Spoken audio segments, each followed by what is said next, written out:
I had something witty there. Hi, I am on the mic on twitch.tv net now as well. Let me make sure. Hello, Weebman009 on twitch.tv. Hello in the Discord chat. Yara Yara Yeti. Good to see you, my dear comrade. Tempest Steve, don't worry about not being here immediately for the rules, but it's good to see you all the same. Hello, Benji, Miguel. I was about to be really stupid and say Miguel, but then again, English is broken, so not your fault. Hello, Weeman09 on Discord. Oh my god, the Weeman can jump back and forth all the time. Jesus Christ, that's actually a really good advantage you got, my good comrade. I guess we're all gonna. I guess everybody's a comrade. Make it that what you will. Let's jump in. Okay, because yeah, like I said, we don't need to really stall for much time to like review the rules and everything and yada yada. So on Twitch, you should be able to see the Discord chat. Unfortunately, I can't get the Twitch chat on Discord. Otherwise, we're just gonna break everything at that point. So don't worry, it's not necessarily that one has an advantage over the other. If anything, you'll see that like I'll give the tiniest priority amidst our junk. That whoa, the sound alert there kind of like just like kind of had its little broken fish singing a pop song moment. But honestly, awesome. All the same, awesome. Thank you so much, Weebman, for the follow on Twitch.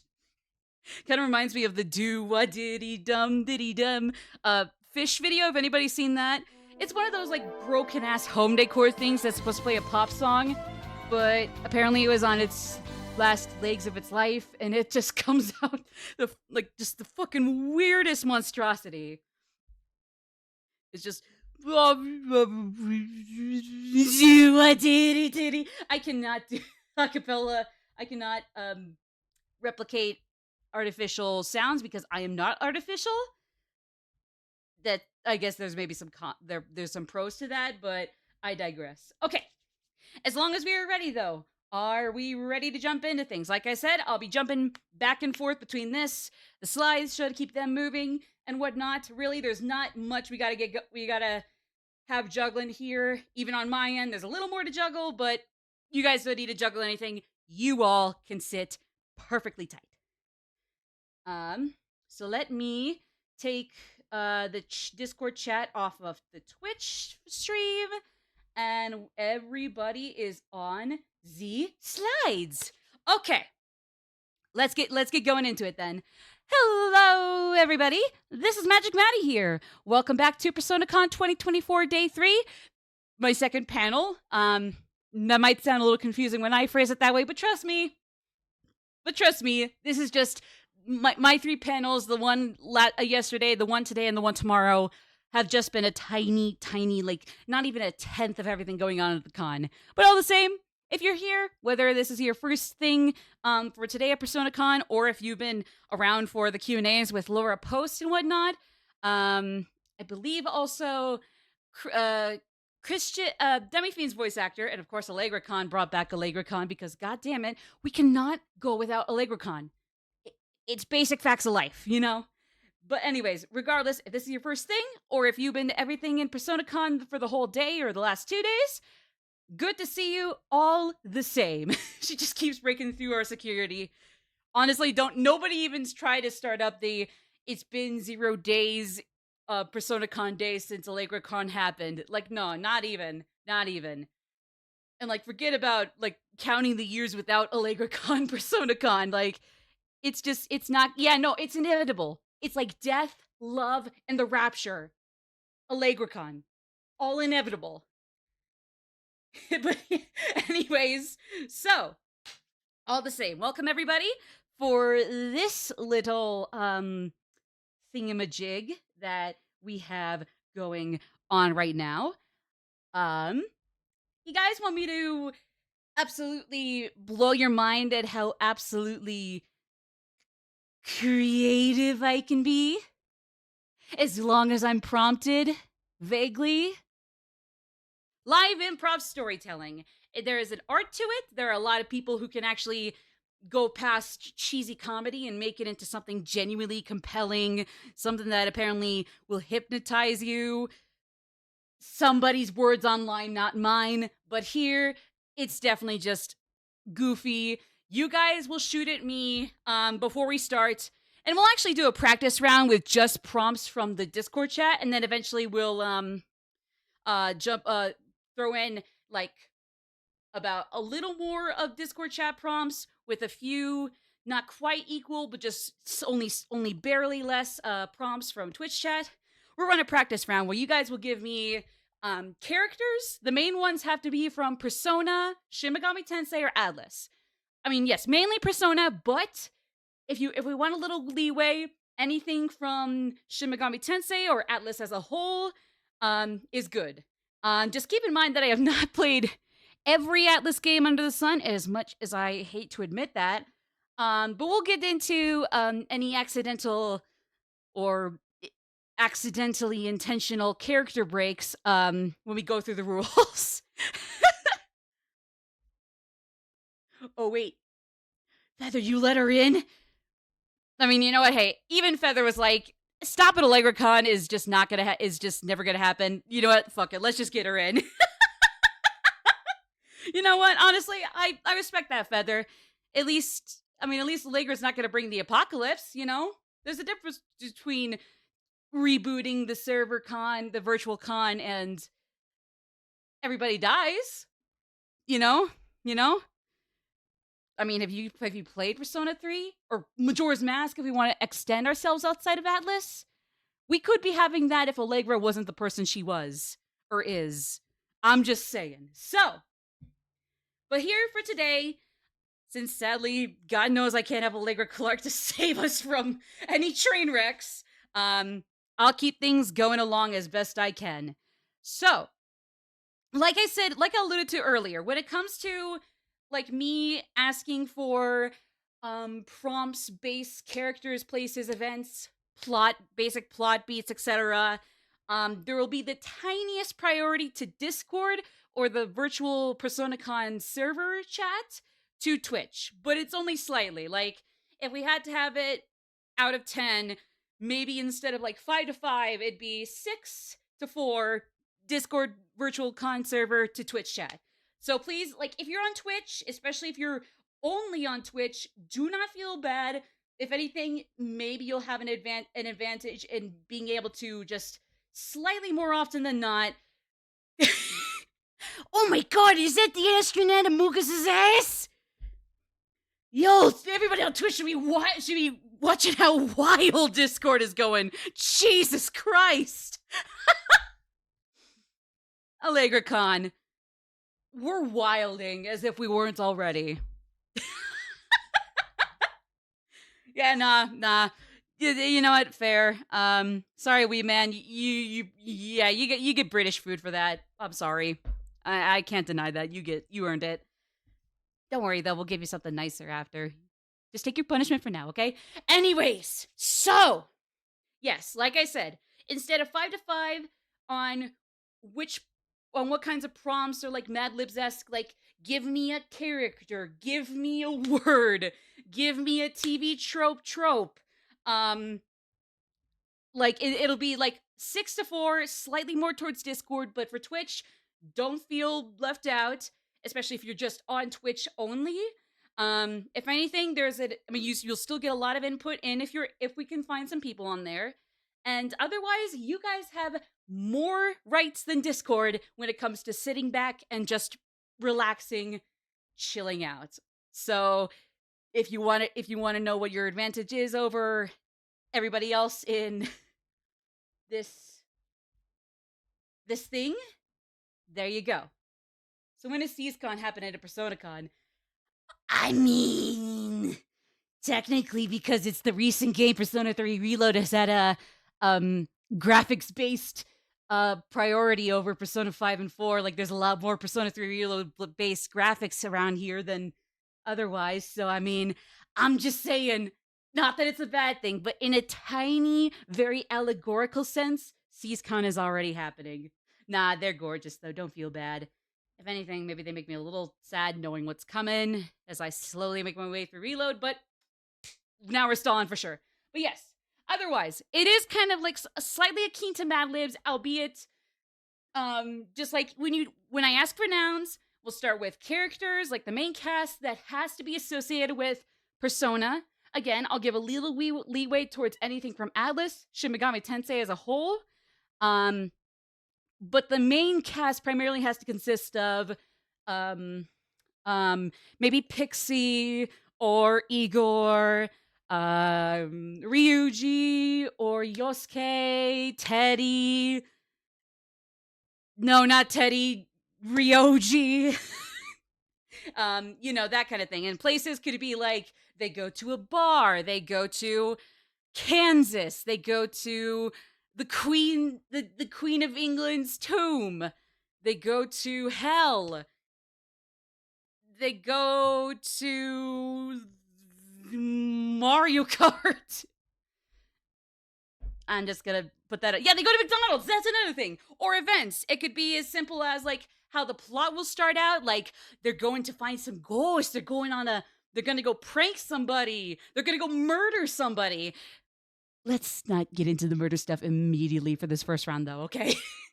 But yeah. So you kind of get the gist. Basically, it's like the tiniest bit of like a Mad Libs-esque input from everybody on both sides of streaming here, both Discord on the con server and on Twitch. But after that, it's like you guys can just then sit back, relax. I'll call for somebody if like maybe I might have gone a little off character with somebody I'm not familiar with in either cast or whatnot. But yeah, so as long as that makes sense. Although I will also mention, because I don't know why I keep forgetting to mention this, I was really hoping I wouldn't forget to mention this. There is one condition to having a character not from Persona, SMT, or anything Atlas in here. And basically, that is, how do I explain this really in short? Well, it's like when all hopes, like, let's say they're going up against, Satan. And, like, Ryoji, and Igor are all fighting Satan. And Demi-Fiend has come up to really one-up Satan. So when all hope seems lost, here comes Spider-Man. Okay? Yeah, so like basically those like little character cameos where like anybody, anywhere, as long as I might relatively know the basics of their character, will just swoop in and really, really make a train wreck story. Crash and burn, and we're all just struggling to get out as we finish wrapping up this one round of a story. Okay? Okay. And otherwise, I'll keep the other rules and guidelines on here since I don't want to take too much time to just go over them over and over and over again. So, as long as we all got all that settled in, for this first round, just to kind of get a feel for what is going on, let's start with just prompts from the Discord server, or the Discord panel chat in the virtual server.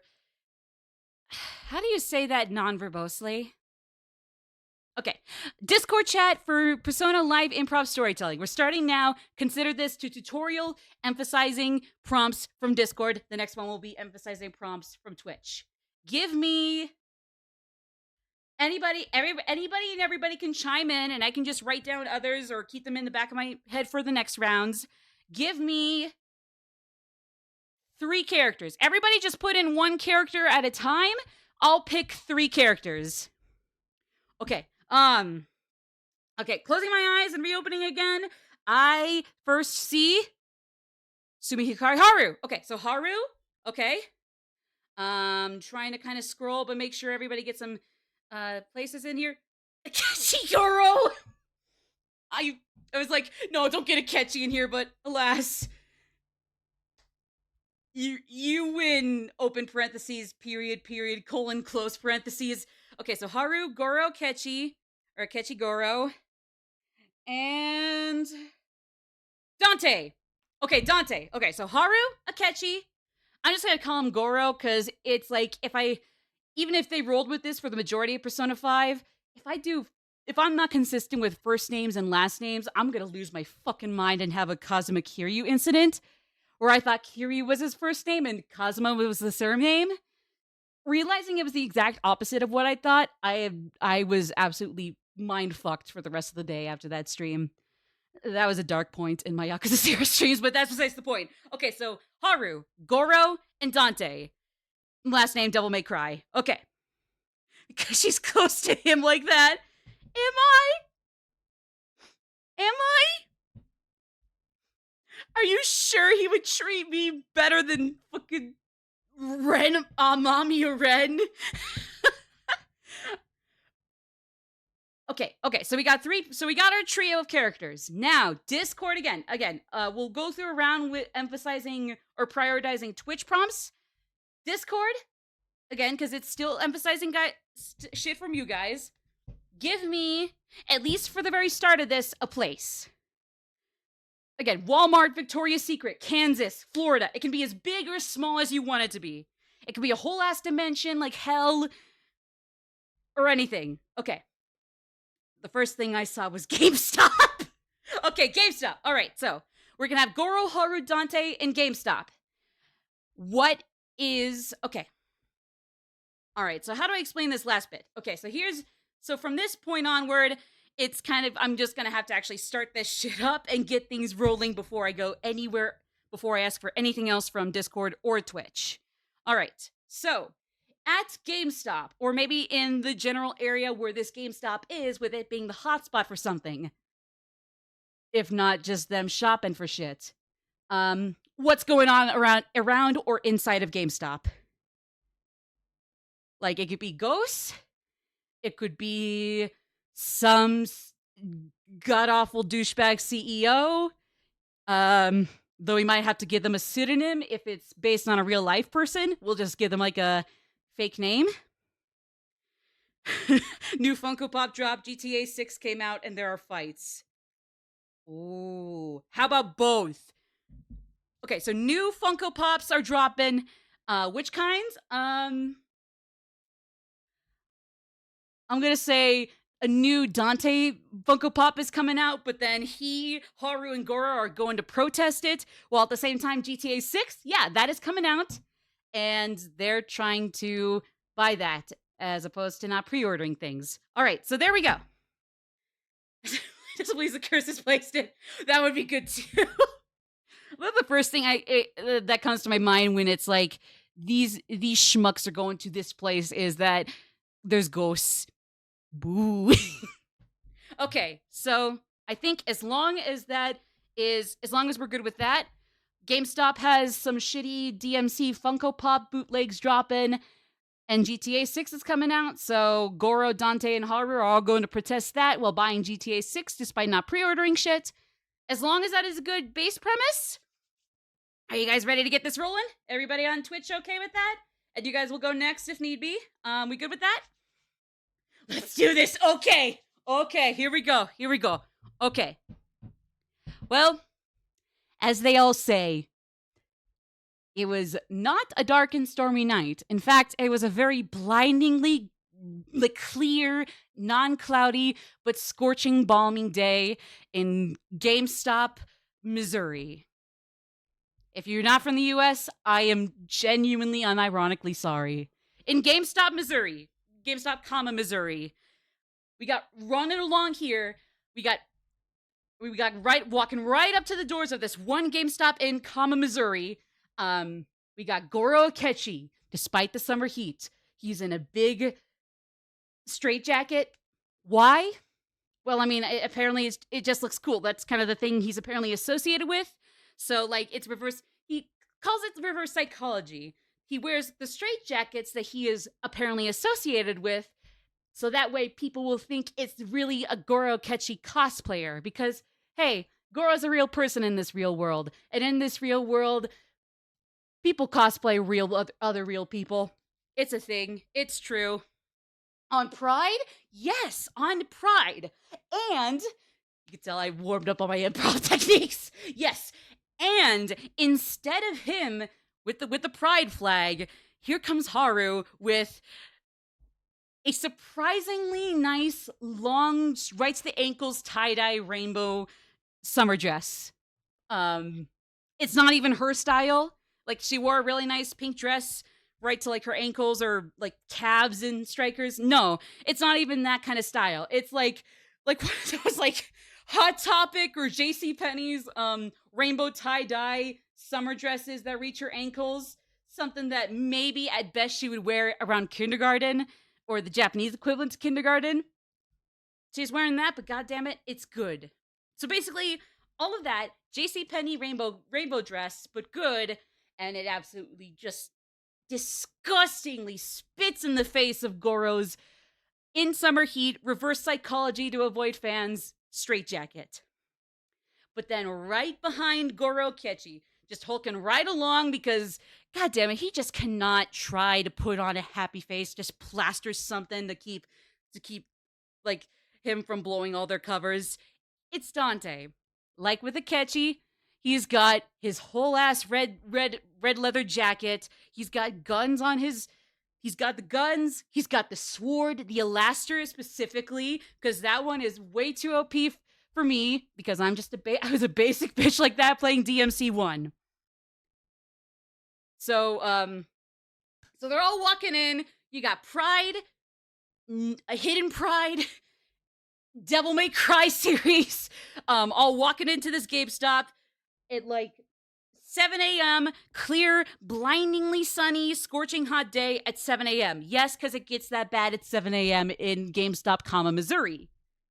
They, like, Akechi goes ahead and just politely, just quietly tries to creak open the glass door to GameStop, like, tries to poke himself in, but then Dante just, like, slams his head right against the glass door, sends the door swinging back and forth, like pushing itself inwards and back outwards, and then Dante just yoinks it back inwards, like completely making the person at the front desk or back desk, technically, why do they call it a front desk, just absolutely jump and shriek, complete like throwing, like yoinking their Switch over their head on accident, slamming it against the back display of Funko Pops, foreshadowing.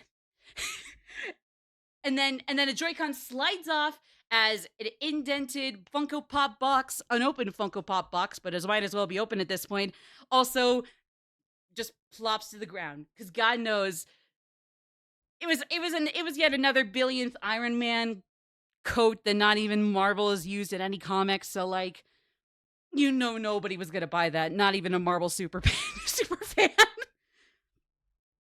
That employee is Mishima, says Discord. You know what? I will yes and that. It is Mishima. He is working at GameStop. And honestly, shame on GameStop. It's not his fault that his career, right after high school anyways for him, has led him to GameStop for now. Let's just hope he'll survive until he goes on to bigger and better things. So, he's working at GameStop. He is just like, oh shit! Hi, welcome to GameStop. We're not open until 8 a.m. for the Grand Theft Auto 6 opening ceremony. But no, Dante doesn't care. He's Dante from Devil May Cry, special guest in the hit game Shin Megami Tensei 4. He doesn't care. He doesn't care. He looks around, looks to his left, looks to his right, looks down. Already right on the ground on his feet in the center of this GameStop. There's Goro Kechi knelt over, horns in his face, cradling the gorgeous porcelain skin that Dante just had to indent with the door when he was trying to politely and quietly enter this GameStop before its opening for the GTA 6 opening ceremony or shit. But then right next to Goro Kechi, reeling in pain, there it is. It's official for Funko Pop, but for the real cool people at Capcom and Devil May Cry, it's not official. But goddamn it, Funko Pop made it official on their end. They took a Dante Devil May Cry 5 Funko Pop, completely painted it over in Virgil colors. Would they have had Capcom's thumbs up or thumbs down in that? I don't know, but they sure as hell didn't get Dante's thumbs up or thumbs down in that process. Even if he would have approved of it, the fact that they didn't ask for his approval makes him immediately disprove it. And that is what he has dragged Akechi and Okumura here in for today during Pride Month. Fucking Pride Month? Yep. During Pride Month. It's sad. Yeah, no. They reskin him. So Dante grabs the box. And then once he gets up and keeps walking over to Mishima, just kind of gives like Gorokechi just a little consolatory pat. It's like, hey, sorry I was so pissed I blasted your face with the door you tried to open discreetly, but I'll they could give you ice cream later. That kind of little head pat. Like, hey, sorry I was a jackass to you there. I won't be a jackass right this second. Continues walking up to Mishima, slams the Virgil reskin Funko Pop in front of him. Who do I speak to, sir, to get this called back? Mishima cocks an eyebrow, just looks him up and down. Well, not me. I'm just a minimum wage. Does that give you an idea? Dante rolls his eyes. Okay, well, do they... Wait, hold on, no. Okay, well then where does Funko Pop live? Where does Funko Pop have their headquarters? Where did they set themselves up? I need anybody, to have every damn copy of this stupid-ass reskin of mine completely called back, never to be seen again. I will bankrupt and defunct the entirety of Funko as a whole if I need to. Just get me somebody. Just get me a locate an address to somewhere where I will find the person behind all of this and will have them recall this. Otherwise, Funko will die today. Mishima looks to his left. Looks past him on his right, or on Dante's right, his left. Looks the opposite way. There's Haru, like just timidly doing like the little two fingers put together thing, but in a Haru way. Or maybe she would do it that way. I don't know. And so Mishima tries to like kind of lighten the load and see if somebody else in there. See if somebody else in this place will have something else he can actually be of assistance for. So he looks at Haru.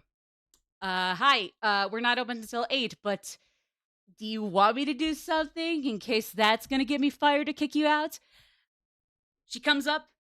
She asks timidly, Hi, so, I know that pre-orders for Grand Theft Auto 6 for GameStop had, opened a while ago, but, I had other priorities. What are those priorities? I'll leave that up to y'all. I was wondering that even though I hadn't pre-ordered Grand Theft Auto 6, is there a way I could possibly buy... It's all sold out. Mishima gave her a few other seconds to kind of clarify how she's feeling and to clarify what exactly her question was in case she got it wrong. But nah. GTA 6, out of stock. Or at least the physical copies. So actually Mishima kind of stops there. Oh, well, I mean, like, you can pre-order for your console or whatever. You got a Nintendo Switch. You got the Switch Electric Boogaloo. You pre-order those on there. You can get the physical deluxe edition featuring Rayman on your PS4, PS5. Apparently it's going to get a whole ass really nice port to PS6 when that comes out. Because, I mean, it was the same for GTA 5. It's going to still be the same for GTA 6. Yeah, no, Haru is clinically insane. I agree, Wee. But you know what? Good for her. It's the awesome and epic kind of insane. You know, we stand for that. We stand. Anyways. But instead, Haru kind of fidgets uncomfortably in her little summer dress. Kind of looks down at the ground, back up. Looks back behind her back around her right shoulder. Gorokechi is no longer Gorokechi isn't cradling his face anymore. His head's up. He's just kind of got a 1,000-yard stare right at Dante's ass. I mean, there's the straight jacket that Dante's got today. It goes way down to his ankles, but Goro might as well be looking at the ass under that. So, um, so realizing that like she's kind of on her own to figure this out, Haru kind of turns back around to Mishima and says, Okay, well, I understand.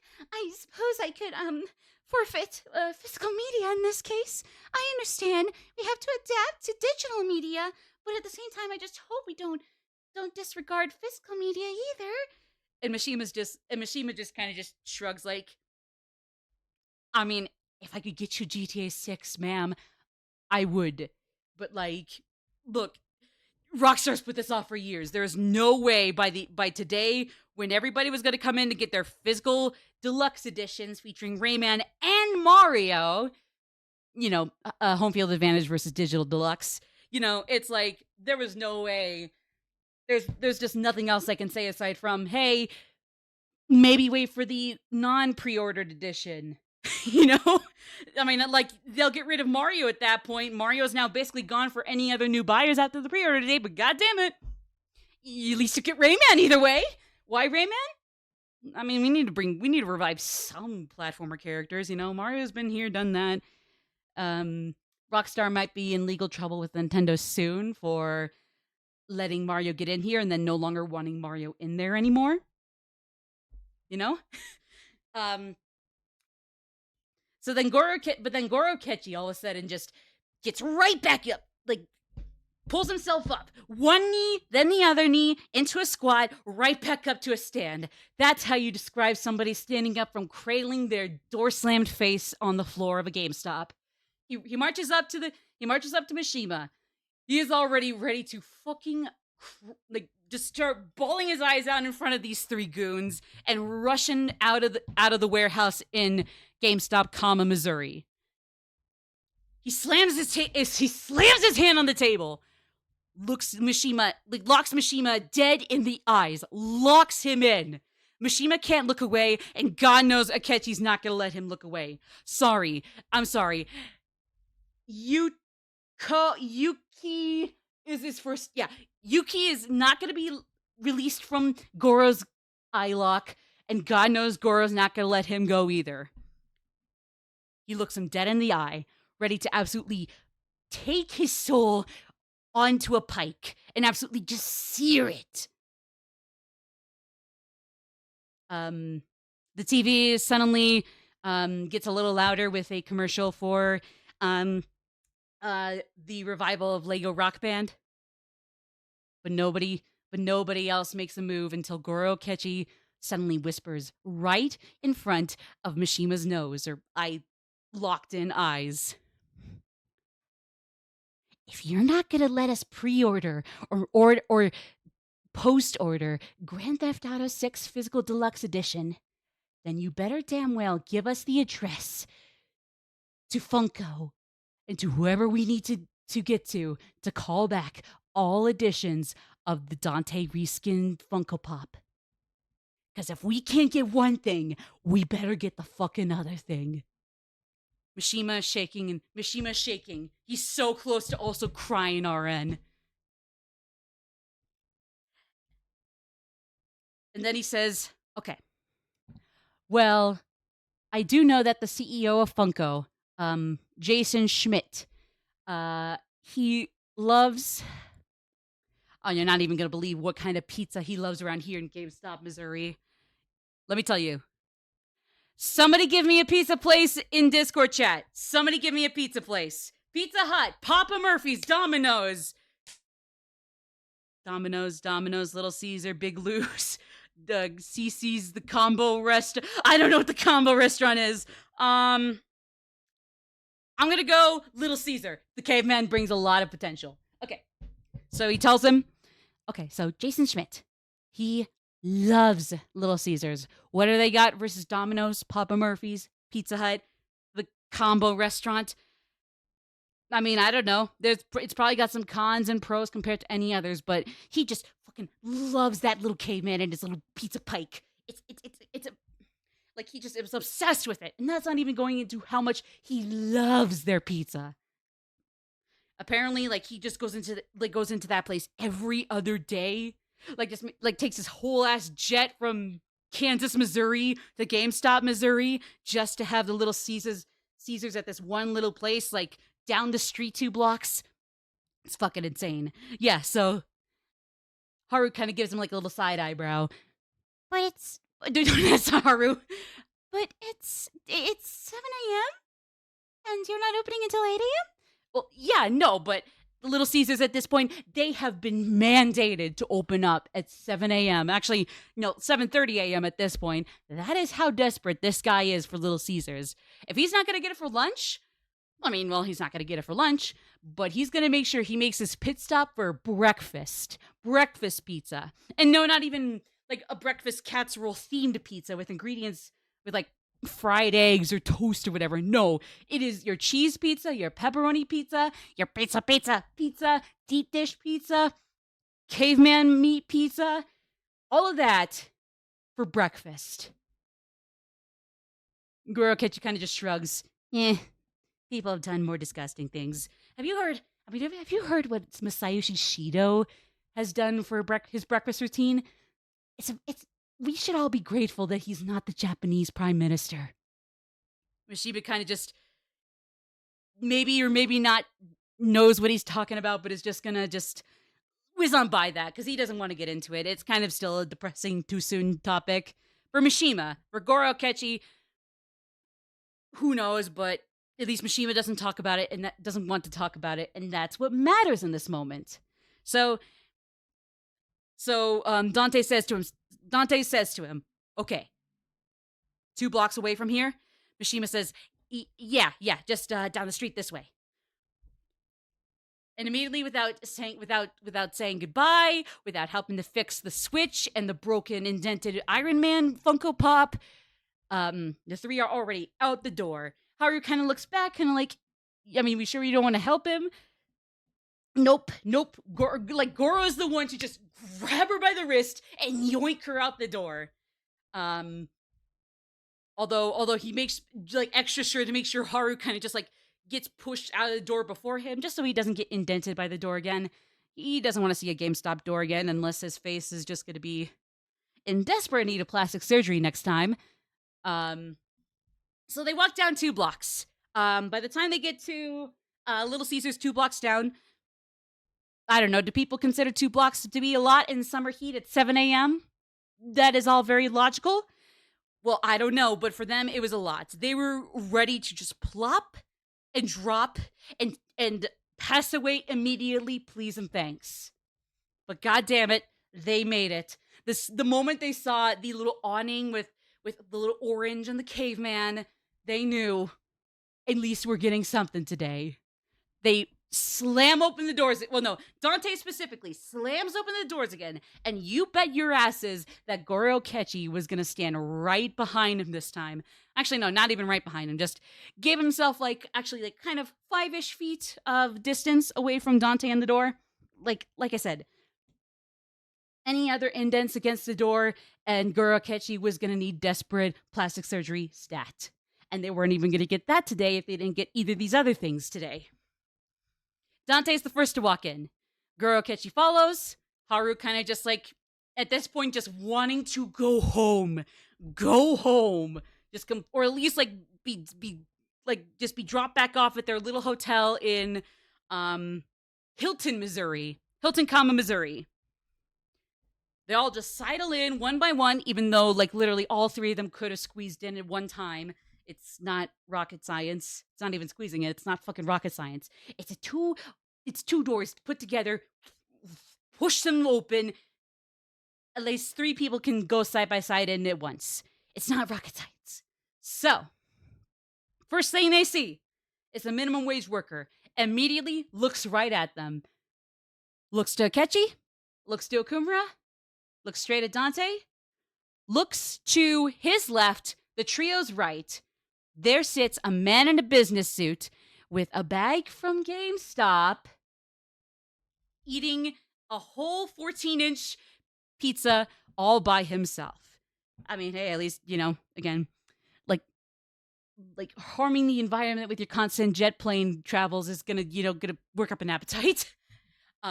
is immediately just, and so this worker, this sweet worker who just wants to go home, having completed the majority of his night shift, is about to be off in about 5 minutes for somebody else to take over. He just wants to go home. He doesn't want to die to a white-haired demon, two cute, I mean, no, two brown-hairish anime people, and corporate greed. Nope, not today.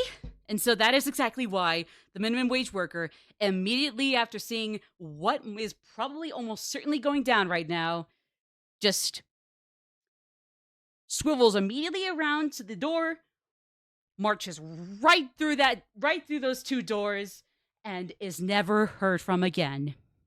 He went home safe, don't worry. So Dante, Akechi, and Hokumura then quietly kind of saunter up. Yes, even Dante, after all the hussing and fussing he has made, they quietly saunter up to this corporate greed embodiment, this patron saint of evil, of currency lust. That is a thing. Or capitalistic lust. Yes, that is a thing. That is a thing. It's sad. Look it up. They all kind of like they keep standing. Not one of them is gonna take a seat in the opposite chair of this guy. They're just all three gonna like stand right up next to this guy chowing down on his pizza with his little GameStop bag. But then Haru notices something about the logo of whatever is in that GameStop bag. Wait, is that? Are those the full letters that of the font, the big font that Rockstar uses for GTA, the GTA games, including 6? Between that and having to rough up somebody to call back the Virgil reskin Dante Funko Pop, it was time. The stars could never align like this ever again. God damn it. Somebody had to get what they wanted this morning. It was too hot and too bright out at this almost 8 a.m., now a little too far past 7 a.m. to keep calling it 7 a.m. Chances had to be taken because they were never going to get coincidences like these ever again. I mean, just ask Akechi. He's gone through way too many to ever get them again. If anything, having him on the team might be kind of bad luck, but we better not jinx this. So Haru kind of watches quietly, waiting for Dante. Like, Dante starts up. She's kind of just like eyeing between him, Akechi, the dude, capitalism guy, and the bag. Just waiting for her chance. Or maybe, hey, if they start rustling and tussing there's her chance to just grab the bag, wait for Akechi and Dante, or Akechi and / or Dante to finish up their thing with the guy. Funko Pop is deceased. Go. Who's gonna commit murder now? I can't yes and that, but honestly, that would be canon. That would be canonical. So Dante kind of just like slowly leans over the table, looking this guy square in the eye. Hey, hi, you from Funko? This guy kind of pushes up his glasses. No little like light sheen or anything, but you can kind of hear like a little just swallowing down his cheese pizza, just like being forced to look this hot white-haired man that's somehow not a grandpa dead in the eye, and being asked his association with Funko. Sorts down his pizza, is like pushes up his glasses, no sheen, but still kind of trying to keep himself together. Yeah, I'm the actually, I mean, I'm kind of just the assistant manager at Funko Fox Incorporated. Good to meet you, sir. Sorry, could you stand back a little bit? I could shake your hand. Dante kind of stands back a little bit, kind of pushes Haru back. Haru gets a little sad that she's going to get pushed back real suddenly, but oh well, boo fuckity who, she'll get her chance. Maybe. Guy stands up,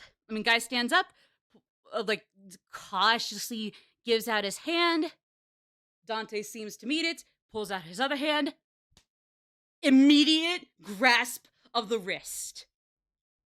Like, the guy's eyes can barely even register, like, go wide, registering what just happened and what he honestly should have seen coming by, like, offering a handshake. Like, before he can even register that, Dante fucking slings him over the shoulder. Slings him over the shoulder.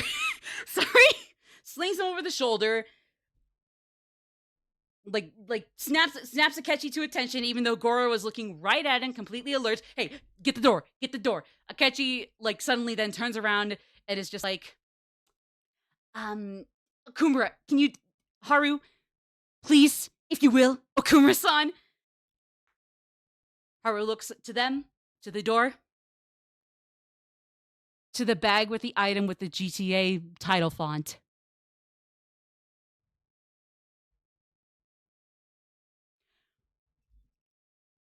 Give me any character ever. It's cameo time, baby. First saw Kirby. Okay, Kirby. And Mario. Kirby Mario, okay. As Haru just eyes the GTA font under, like, the little crinkles of the GameStop bag, and is just thinking, okay, Goro Akechi honestly is just being a damn pussy about the door. Like, he gets slammed in the face once by Dante when Dante isn't even gonna do anything with the door. He just wants Akechi by himself to do something with the door. Like, oh, well, that's his thing to work out. Me? I finally have received my last chance for GTA 6. It is time! But it doesn't matter. Well, I mean, except for the bag, because, yeah, Haru just grabs that shit right off the bat. The guy's already squealing over Dante's shoulder, like, it's not what you think it is. It's not what you think it is. Haru is like, okay, now I'll grab the door, Goro Akechi.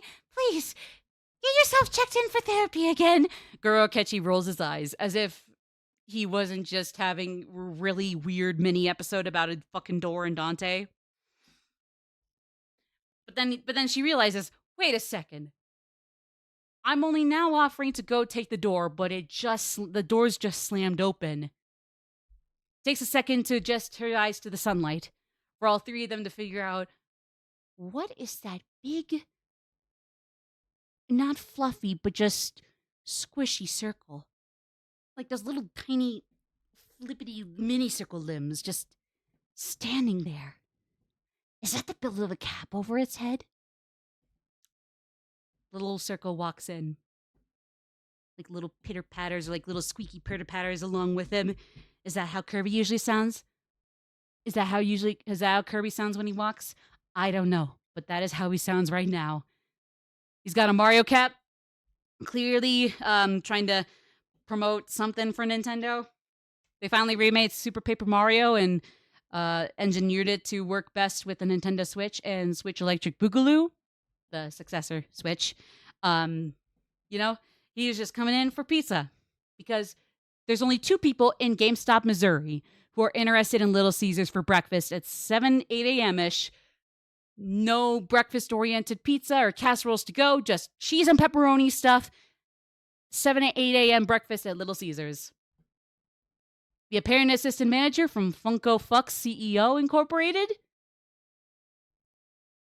Kirby Nintendo. He walks slowly past them, looking for the sweet, cheery guy with a family, just here to take over, like to wrap up the night shifts for these guys, and then just call it a night for him, or call it a morning for him. Really, either way, he doesn't see anybody. He comes up to the counter. He jumps up on the counter. Haru's trying to slowly tiptoe her way out of the door, like even as it closes, trying to keep, like not let it blow her cover. Akechi and Dante are just standing there, and the CEO over Dante's shoulder is still like,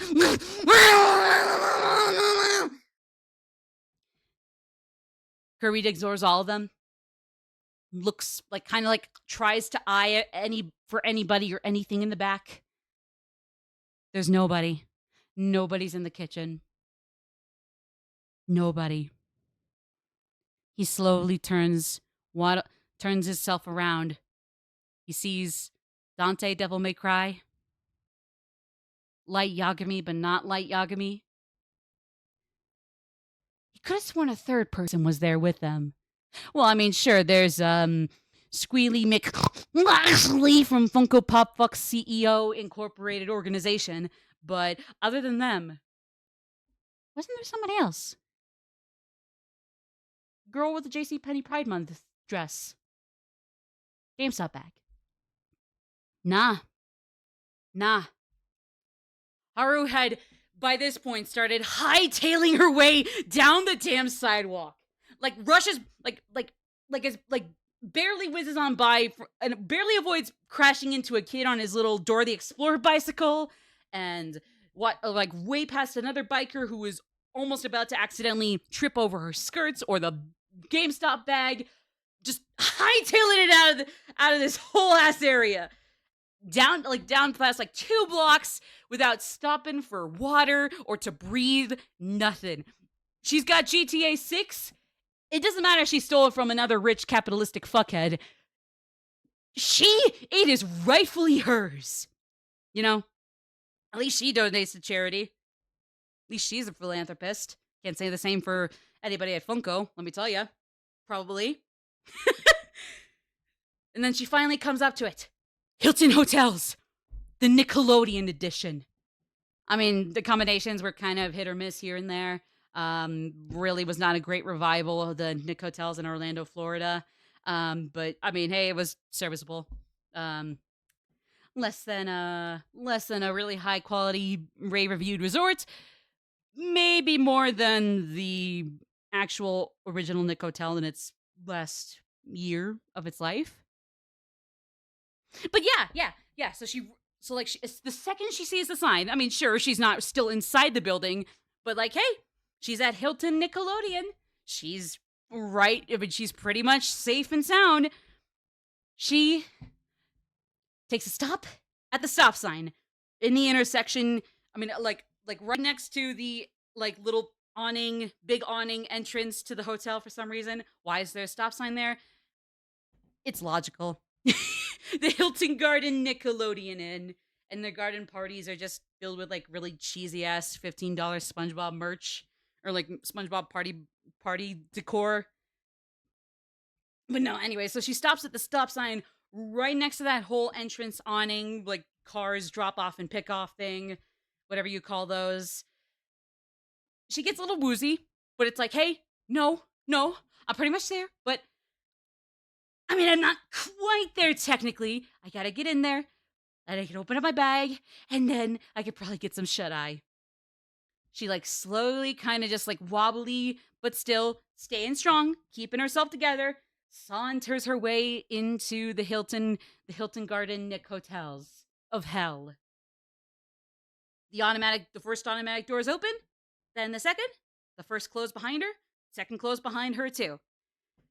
Receptionist is just doing their thing. They're cool as long as nobody comes in with demon tattoos and a little pixie saying they're going to destroy the world and or usurp a virtual convention through the Wi-Fi at the hotel there. You know, as long as none of that was happening, all was good. Girl who's about to pass out, sauntering in with a GameStop bag and looking like she's going to fucking flop. Nah, it's cool. It's fine. It's chill. It's whatever. That's their loss, not theirs. That's the person's loss, not theirs. So Haru finally takes a seat at one of the one-person sofa chairs in the receptionist lobby. Takes a deep breath. She fucking did it. She got Grand Theft Auto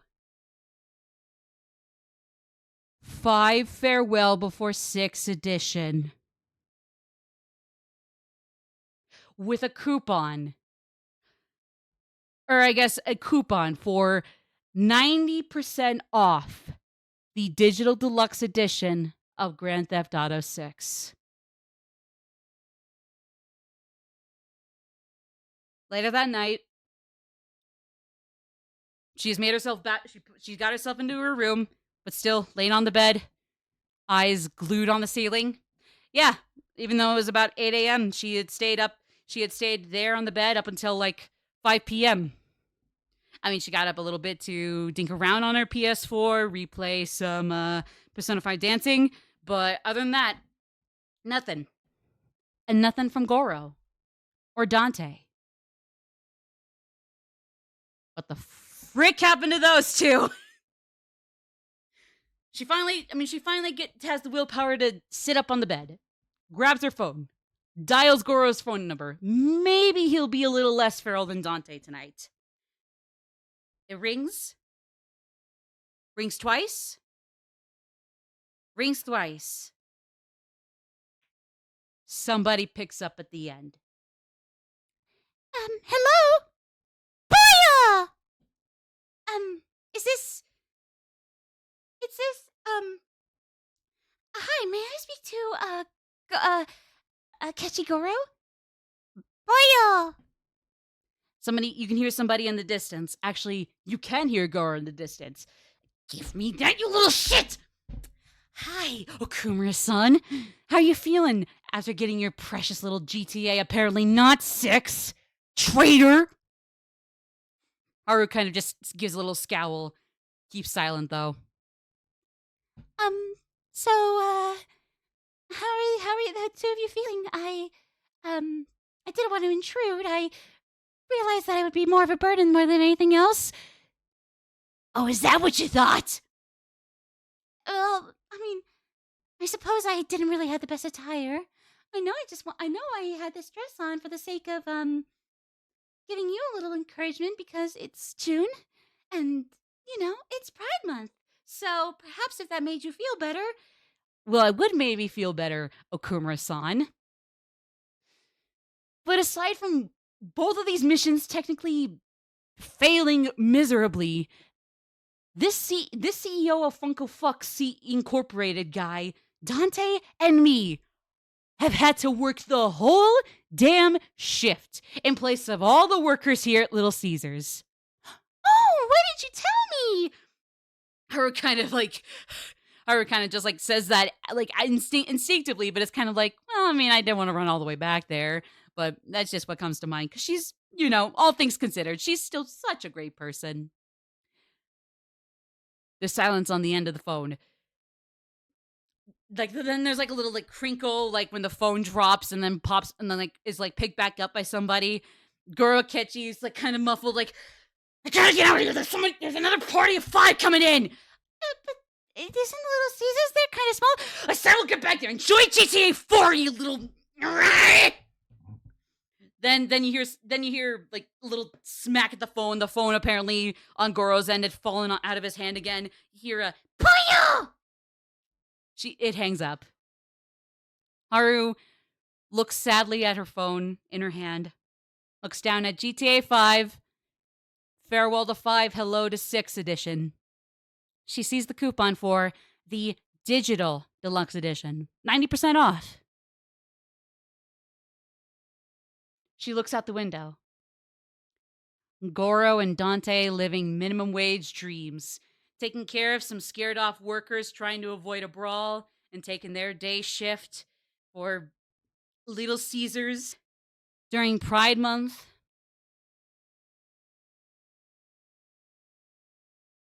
I mean, really, Pride Month doesn't really have anything much to do with this, but you know what? Hey, at least in different ways, some things were going around okay. And all things considered, maybe Haru is still a little better off than those two. Provided that Dante doesn't beat either their asses for the virtual reskin Dante Funko Pop never being called back. The end! All right. Okay, that was a little long, but I think we did it. So you guys kind of get the gist? I think let's go for another round. Let's go for another round. It's peak! Oh, you guys are inflating my ego. Y'all are inflating my ego. But thank you. Thank you. All right. I think okay, so I think now that we kind of got the gist for how like prompts are going to work, I'll keep watch on Twitch, but again, Discord, let's start with you. Let's just jump into another one. Give me two characters from, the usual series. Okay, I'm just going to close my eyes and look in 3, 2, 1. Discord on my phone. On.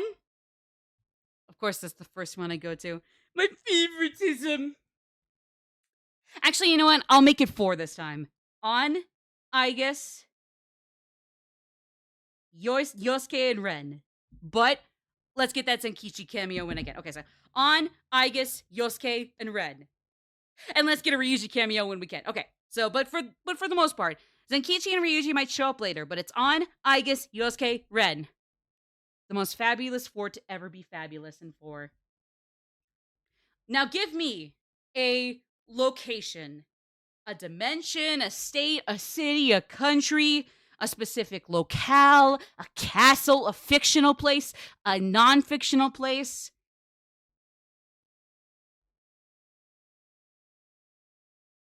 Toys R Us. Wait, no, hold on. No, wait. A generic isekai guild town where in the center there is a Toys R Us. Okay. All right, and then what is going on in this isekai guild town and or the like weirdly sticking out like a sore thumb Toys R Us in the very center? Kind of, I guess, like this place's like trademark thing. Like somewhere in the US there's the Mall of America, New York has the Statue of Liberty or Empire State Building. Generic isekai guild town has Toys R Us. That's not as guildy towny. They're at war with Buc-ee's. What is Buc-ee's? Can somebody give me a TLDR about Buc-ee's? Store closing sale is the very last day. Ooh, that too. They're at war. Toys R dying toy store versus a gas station. Oh, that's gonna be okay. Yeah, okay. Buc-ee's versus Toys R Us in the Isekai Guild Town with Aigis on Yosuke and Ren, or Joker, tomato, featuring Ryuji and Zenkichi somewhere. Okay, here we go. At least before they have to go back to Japan. Toys R Us is going to be closing both in Japan and in generic Isekai-topia. So no matter what, before they have to go, because I mean, hey, their ride back to their real world in Japan is set. A robot, a girl, a guy, and a guy, but he was in Smash Brothers, got to go in and out of Toys R Us before it closes for good. So they're walking out to Toys R Us. Oh, so far, everything's been clear. I mean, everything else is kind of just like, again, generic Isekai Guild Town stuff. Like some of them had the audacity to just be blaring Mallow Shop theme from Twilight Princess. That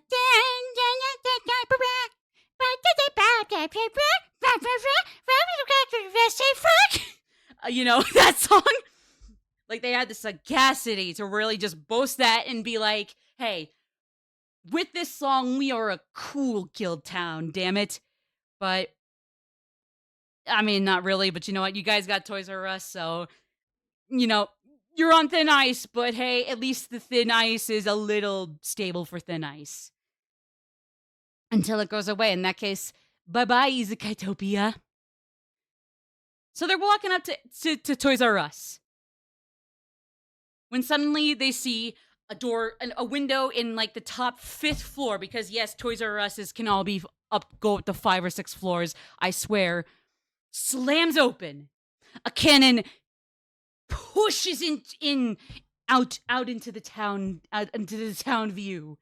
The sun gleams upon its ebony metal sheen. Everybody kind of stops for a second, except Yosuke. He just kind of keeps on walking to Toys R Us because, you know what? It's something that's not Juness and like it's finally it's a store that is not Juness that people will still dick right to the end of time because the towns just suck otherwise that severely. But yeah, so but yeah, and then suddenly cannon launches like 5 feet, 5 yards, 5 miles into the air, like just barely going a little further, like a little further over, like barely going a few feet, like forward from Toys R Us. Just but like the verticality of that black ball, absolutely, it's astronomical, universal even. But the actual length of or longevity or like length, how far it'll go across town as opposed to upward, pretty mediocre. But at the same time, it makes sense. As everybody knows, but I mean, like, these four don't know, it is gonna land straight on the nearby big ass gas station called Buc-ee's. And this is when I guess kind of turns around towards that, kind of looks it up and down, and is like, I mean, kind of just like, he's kind of just like, perhaps we should get a ride from here, as they say. On kind of just looks at her like, these really just refuel cars? They don't really, give you cars? That's kind of a dealership thing, I guess. Suddenly, the roof of Buc-ee's is just slammed inwards into the building. People had, like, the entire staff, customers that were already in here had already evacuated, just like darting every which way, past the three of them still hanging around there, past Yosuke, all only now giving a damn, but even then just kind of like half caring. I mean, because it's like he's not even a war veteran, so like, damn, dude, pull yourself together, wake up, a war is happening. Or at least people are running, who knows, maybe there's not a war just yet, but there is, but you don't know that. But you can't hit Buc-ee's, okay? Fuck your Toys R Us, it's closing in a few days anyways. So everybody's darting this way and that way across Izakaitopia. Just shrieking, and somebody, like, stops, like, trips over themselves on the gravel road in between the Toys R Us and the Buc-ee's, and right at Yosuke's feet. Not meaning to be at Yosuke's feet, but it just kind of happened, because Yosuke just kind of has those happy little accidents, but they're not always happy. Like, this woman is just shaking and crying, huddled into a little ball, just like, my pizza wasn't ready to be done in 5 seconds. I've been fucking starving. This bumfuck town is nothing without these two places, and one of them is closing, and yet both of them are going to war. Wait, oh shoot, Discord moment, is everything okay? What? Oh. Can you guys still hear me okay? I was gonna, I think I'll stop the stream on the Discord end. Oh shoot. Mike was speaking, okay. Alright, let me pull this back. Okay, can you guys hear me? Okay, so woman was shrieking. The woman was shrieking like, this town is nothing but these two stores, and one of them is closing, and yet they're both at war. Just like kind of rolling about in her little ball in front of Yosuke. He's just standing there, just not sure what to do. But Ren, being suave and yet absolutely not suave at all, just kind of like walks up to the woman, squats down, taps her on the shoulder like, you want to run that by us? We're new here. We're going back to Japan here in just a little bit, so I'd love to know what is happening here because we were gonna go to Toys R Us. She looks him. She immediately darts her head around to face Joker. Eyes locked. Everybody's gonna be locking eyes in this shit. So get used to it, everybody. If you haven't already with Dante and Akechi. She's like she's still shivering, but is like trying to keep herself together. Kind of just like clears her throat, snorts a little bit to get the guck or whatever, or I guess dust, cannon dust out of her throat. Squeezes her eyes together, lets some tears roll down her face. Looks him back in the eyes again. So, do you not know that this is your last day to go to Toys R Us before you go to, what was it again, London? Japan? Oh, yeah, Paris. Yeah. No, Japan. Oh, okay. Sorry, sweet. I'm so sorry, sweetie. Beijing, right? Okay, yeah. So, well, actually, it doesn't matter wherever you are in the world because no matter where you are in the world, Toys R Us is going to die. Sorry. And yet, they decided that before they would go, they would destroy the Buc-ee's gas station here. Even with its immaculate food, I'm a great customer to both of them, even for one of their end days here, and yet they decided that they were going to take Buc-ee's with them, this specific Toys R Us. And why is that?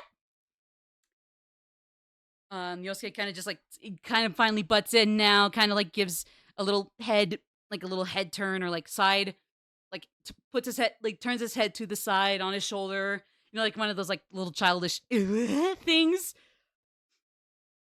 She turns to him, kind of rubs, like squeezes her eyes and rubs whatever out of them on her eyelids. Snorts some more guck out of her throat again. Kind of grosses out Ren at this point. On and Igus are just kind of like trying to jump in, but then Ren is just like, here, no, let us deal with this. Anna's kind of getting peeved at him, like, we can jump in on this too. It's not like she's saying anything that's only for the boys. But nah, girls, you just stay there. She snorts one more time. And snorts one more time. She blinks and she sobs. Yosuke stands straight up again. Okay, yeah, she's gone. Okay, well, maybe just watch for the cannon from the gas station or any raids in the Toys R Us. And yeah, other than that, you guys want to go get that wish list crossed off slowly but surely? They all nod their heads. The four of them start walking into Toys R Us. On kind of gives the woman a extra look. Kind of kneels down towards her. The woman's just like, you go ahead. There's nothing here for me. My pizza was almost ready by the time the cannons blew.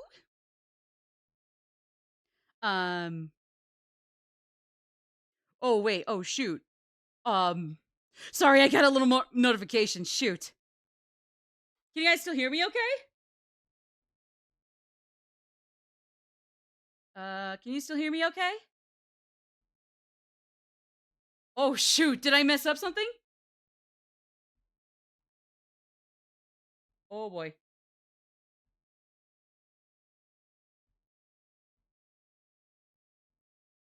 Oh, Twitch is gone?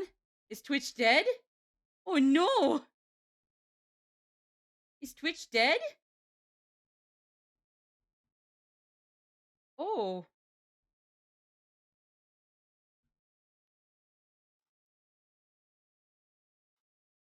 Oh. Oh, shoot. Okay, hold on. Can you guys hear me okay on Discord? Can you guys hear me okay? Hello? Oh, shoot.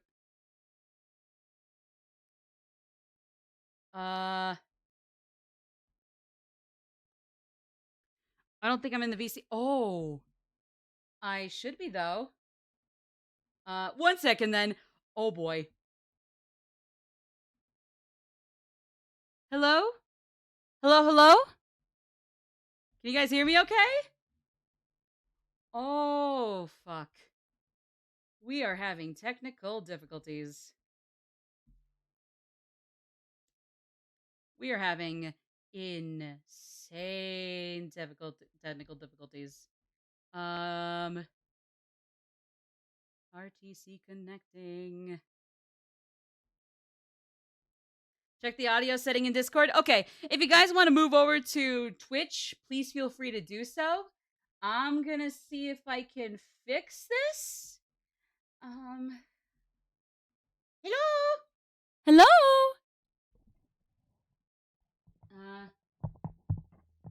Hello. Can you guys hear me? That is a problem. Check the audio settings in Discord. So far, it seems like... Oh, RTC connecting. Yeah, that is an issue. Okay, hold on. Fuck! Okay, come on. Okay, you know what I'm gonna do? I'm gonna refresh, restore, or no, hold on. Let me maximize. No, restore, maximize. Okay, I'm gonna hop in and out of Discord real fast, or the Discord app real quick. Oh, Jesus, the sound on that.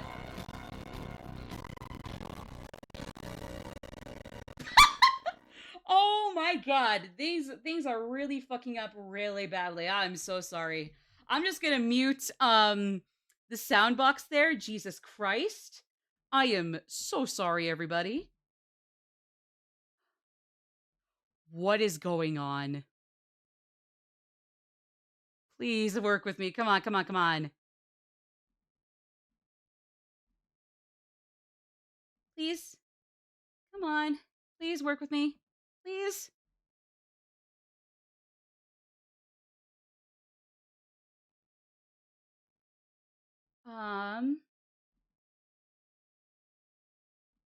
I believe in you. You got this. Thank you. Thank you. I'm so sorry. Fuck. Input, my mic, output. Yeah. So what's happening? Oh my god. I am so embarrassed. I'm so sorry. Oh my god. I feel so embarrassed.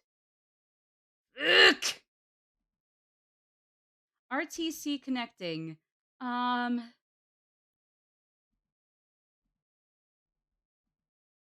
Are we fucking serious right here? It's still connecting?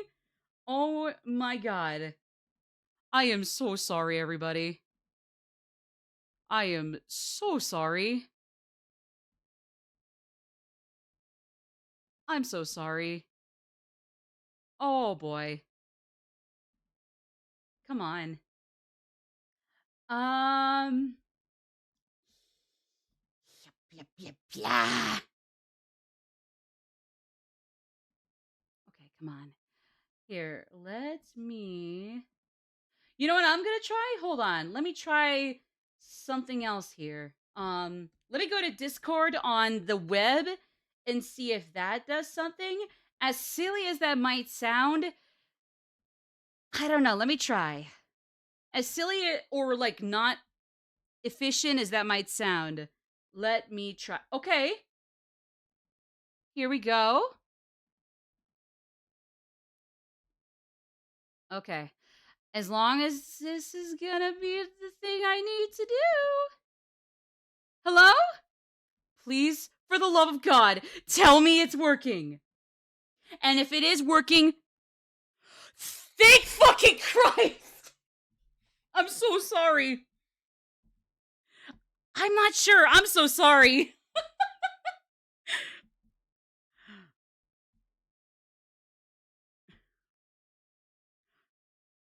That's possible. It was like, but the input was still the Fifine, my little Fifine microphone, and output was still my headphones. So I had no idea. That's interesting, though. Where were we before I could disconnect it from Discord? Oh, sorry, little chair footstool thing. Where were we last time?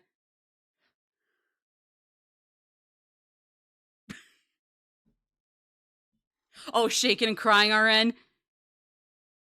Oh, okay, okay. So yeah, so all right. So going back to all the way back there. Okay.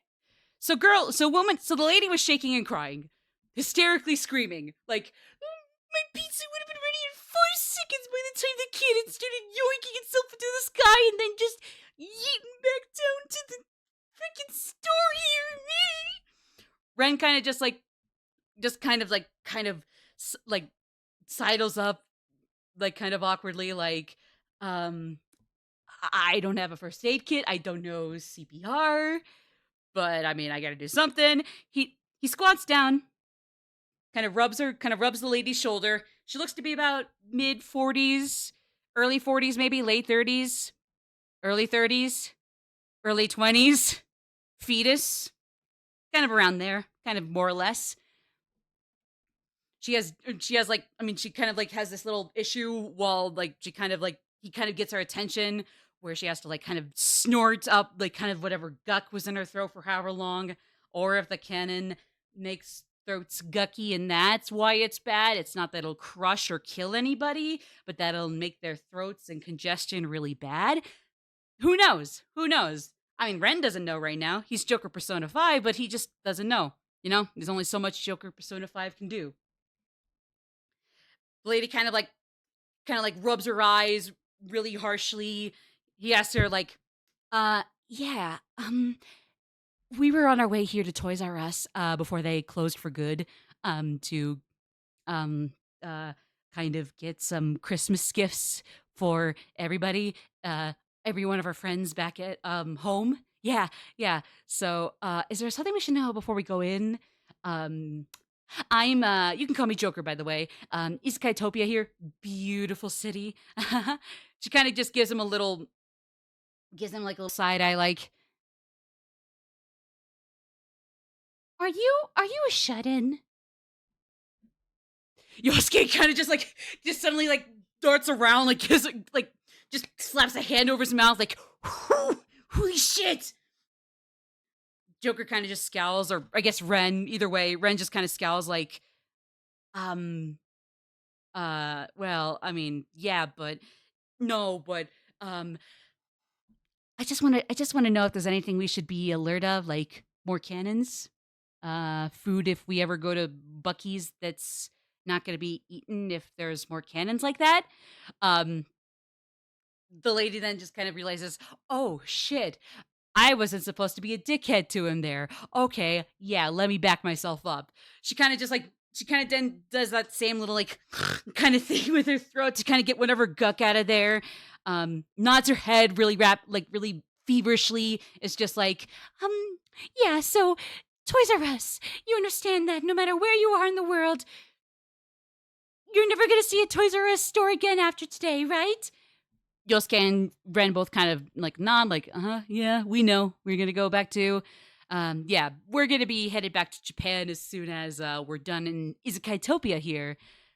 She gives him, I mean, she kind of like brightens up at that, like, Oh, you're from London? no, we're from Japan. You wouldn't know what that is. Oh, Tampa, Florida. Okay, well, no. Is there anything we should know before we go in here and just kind of like cross off our shopping list of Christmas gifts for our buddies?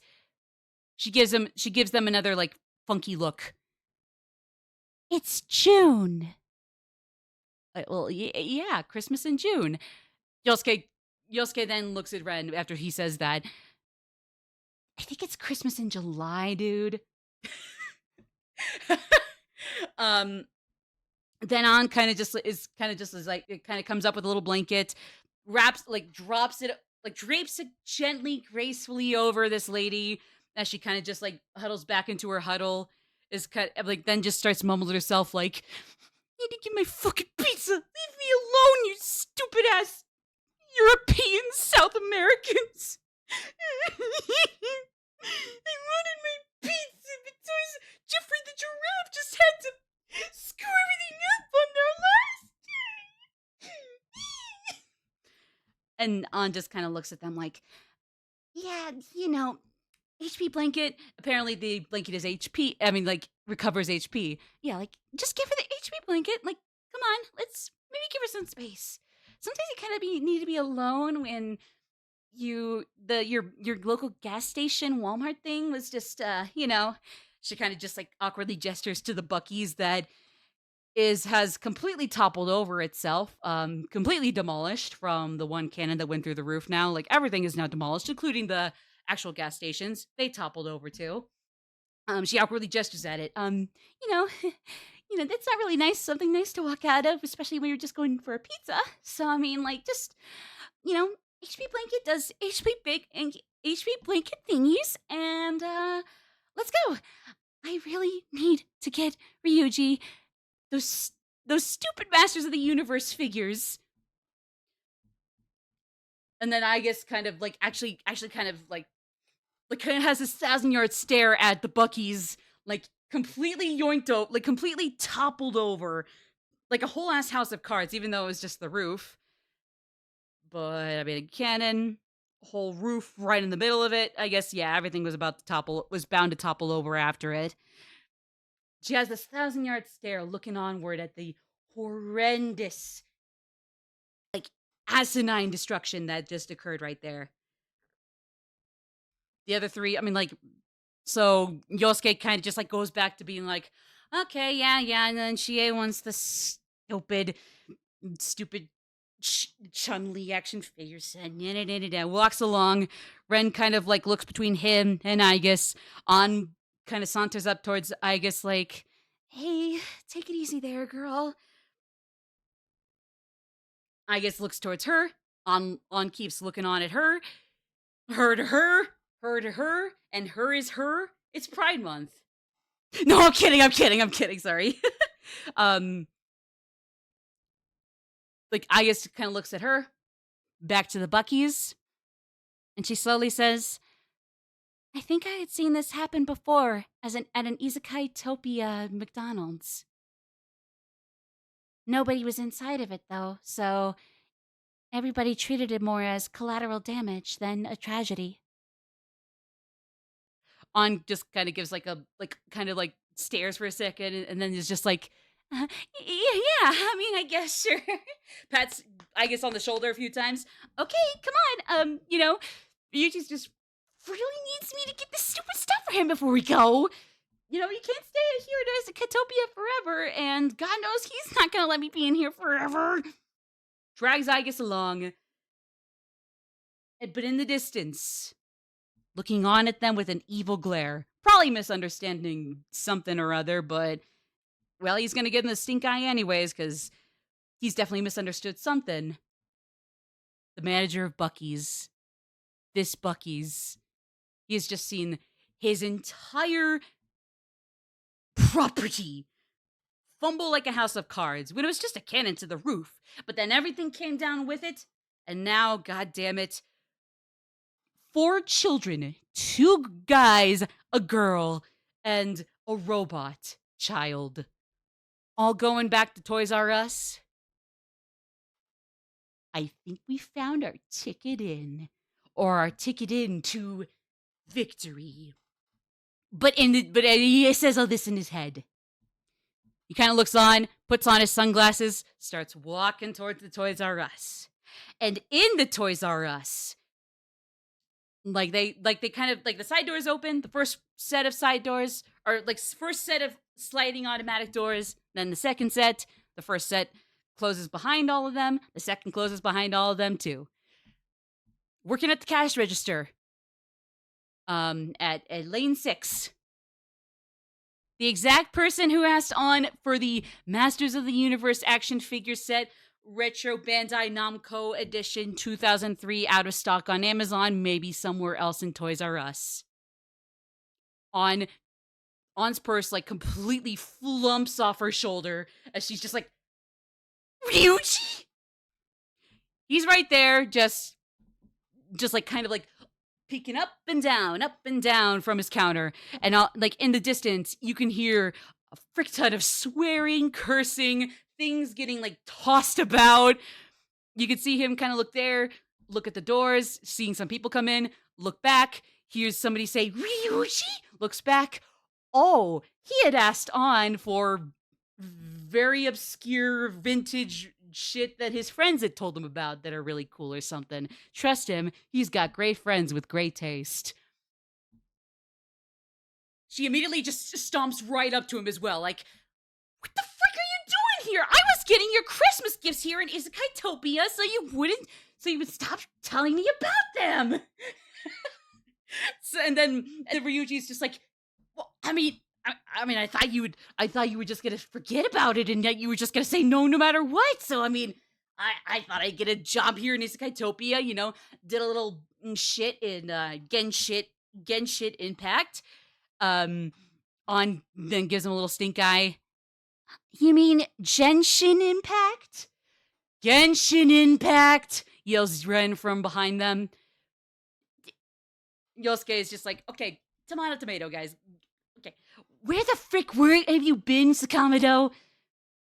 Well, I just kind of applied to this job to get myself the He-Man thing. They were doing this thing where it's like, hey, you can apply to do a job for one day, and then after that, you're not fired, but you don't have to work again here. Just come in here for a day's worth of cash, and you get cash, because, it's Fantasy-topia, so, you mean Izakaitopia? Yeah, so, if shit's not gonna work like it does in the real world, I've just gotta come in here for a day. My mom could use the money too, because she's I wanted her to have a little cash for some girly shopping and stuff. She's been working hard late at night and stuff. And now it's just like, okay, great, cool, great. It's great that I can scratch that off my bucket list. Oh, I actually didn't find the action figure set in here. Okay, On just immediately cuts her off, points towards the swearing and yoinking shit across the distance, sounding like hulking pounds and hundreds of pounds of furniture being shoved everywhere in the very top left corner aisles of the Toys R Us.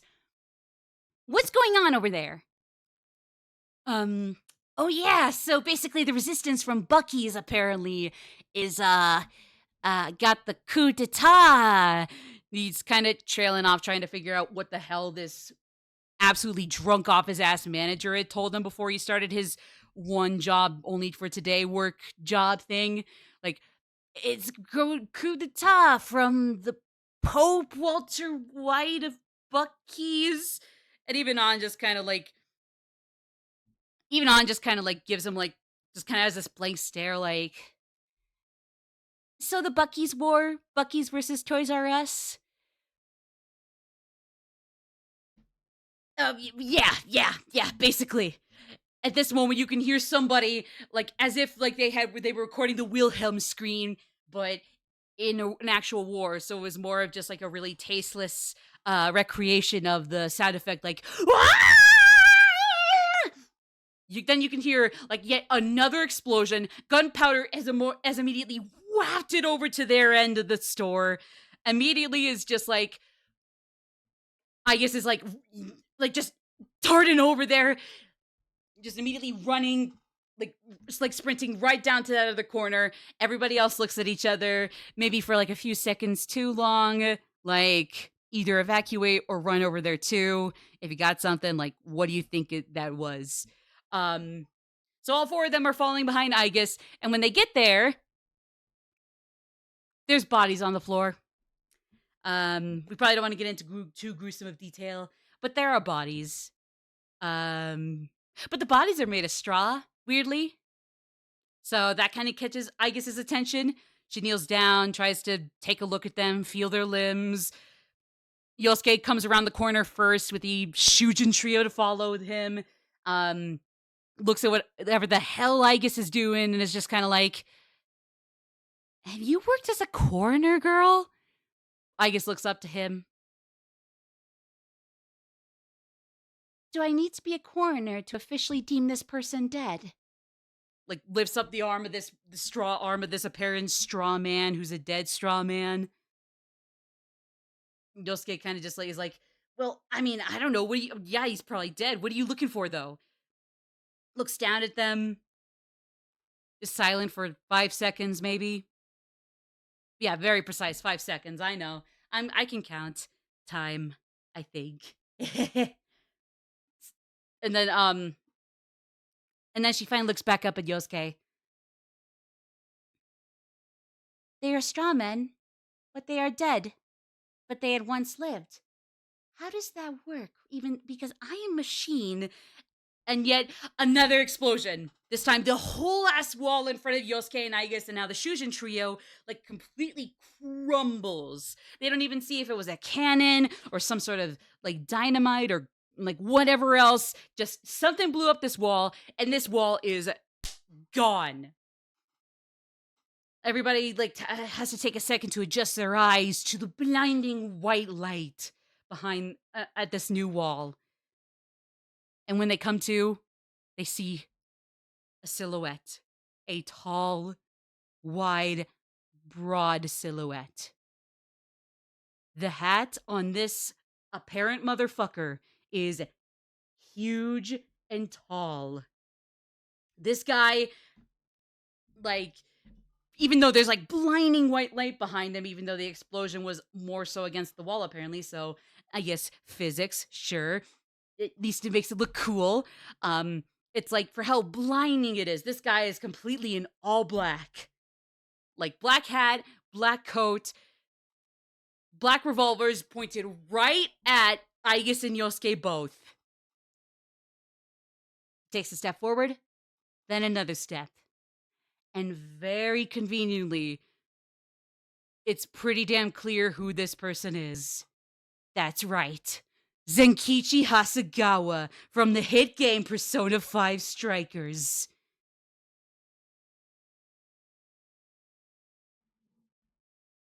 But the Shujin trio doesn't recognize him for a hot second. Zenkichi is looking right at them, actually, despite having his guns at Yosuke and Aigus. They're looking at him, his guns on those two while looking at them. It's awkward. It's really awkward. Ryuji kind of just like has to take a moment to kind of clear up his throat since a little bit of the dust from the wall pew pew kind of got in him, kind of got stuck down there. Hi, Gramps. Zenkichi immediately drops the revolvers to his sides.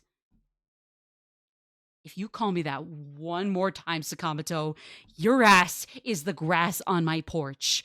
I mean, outside of, like, in front of my porch. Ryuji kind of gives him the side eye.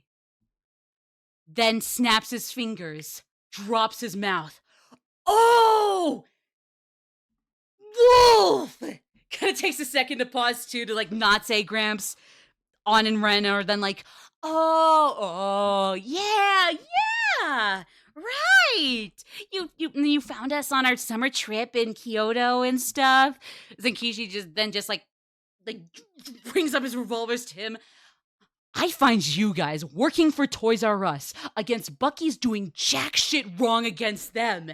And this is how you treat me? You barely remember me, and the second you do, I didn't show up that late in your stupid little summer trip. You guys had gotten all together at your caretaker's cafe, right? Told me you hated the police with a big ass smile. I mean, you know, valid, but like, after all of that, what are you doing in the enemy's lair? What are you doing here? Are you trying to get yourselves killed as enemies of the state? I guess kind of turns out like, What is the state that Izakaitopia resides in? I thought this was a video game, or a virtual reality video game, where the video game became real, and that apparently, if we die in the video game, we die in real life. well, Zenkichi kind of gives like a little eye roll, like, oh yeah. Well, basically, yeah, that's kind of the gist of it. Yeah, but sorry. Oh my god, my throat is parched. Well, yeah. Well, that's basically kind of what, you know, That's kind of what's going on here, but sorry. Okay, there we go. I hydrated. We're good now. Okay. Well, I mean, yeah, but what? It's not like you're here to get yourself some last minute Christmas presents and then, you know, go on your way. Like, especially after all the sirens have been going off for Bucky's and Toys R Us. Are you seriously gonna stay in here and not be a part of the enemy of the state? Everybody kind of like looks to each other like, no. And then Ann kind of speaks up like, no, I was gonna get Ryuji here some Christmas gifts, but then he was working here for a day because apparently you can do that in real world video games, and you know we're all kind of just as lost as you. You know, 1 second everything was just kind of whatever in the guild town that was just really bland and rustic, but I mean it looked cute. And then a cannon is shot into a gas station when I don't even think there's cars around here. There ain't supposed to be. And then Zakichi's like, okay, oh, stop. Okay, wait. You're not enemies of the state. You were just here to get some shopping done? No. Well, I mean, Ryuji was working here, but Zenkichi immediately swings his revolvers up at Ryuji. Like he freaks out, like is already flies flies backwards, drops on all of his fours, and is about to crawl back. And it's like, wait, no, you were just working here. You didn't know about the Bucky's killing, right? They were gonna kill off the Bucky's in the world. Ryuji kind of looks up at her.